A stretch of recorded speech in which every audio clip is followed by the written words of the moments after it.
हाय, आज एक सांगते छोटीशी गोष्ट. जेव्हा देवानी मनुष्याला बनवलं, काही दिवसांनी मनुष्याच्या आयुष्यात प्रॉब्लेम्स यायला लागले. प्रत्येक प्रॉब्लेमचं सोल्युशन शोधण्यासाठी तो देवाकडे जायला लागला. देव त्याला सोल्युशन देतही होते, पण हळूहळू त्याचे प्रॉब्लेम्स वाढायला लागले. तसंच देवाकडे जाणारी गर्दीही वाढायला लागली, कारण जो तो आपल्या प्रॉब्लेमचं सोल्युशन मिळवण्यासाठी देवाकडे जाऊ लागला. ती गर्दी एवढी वाढली की देव शेवटी कंटाळले. देवाने ठरवलं की आता बाबा कुठेतरी जाऊन लपूया आपण. ते जाऊन जंगलात लपले, तिकडे मनुष्य पोचला. ते जाऊन उंच पहाडावर लपले, तिकडे मनुष्य पोचला.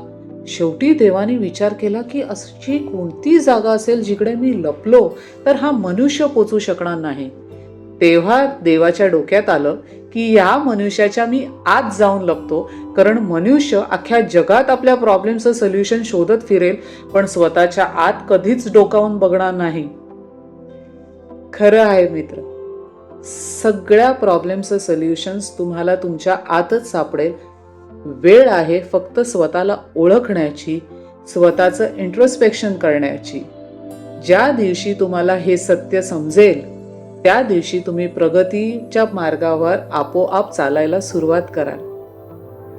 असेच काही टिप्स हवे असतील तर माझ्या फेसबुक पेजला, इन्स्टा पेजला आणि यूट्यूब चॅनलला नक्की सबस्क्राईब करा. Take care, stay blessed.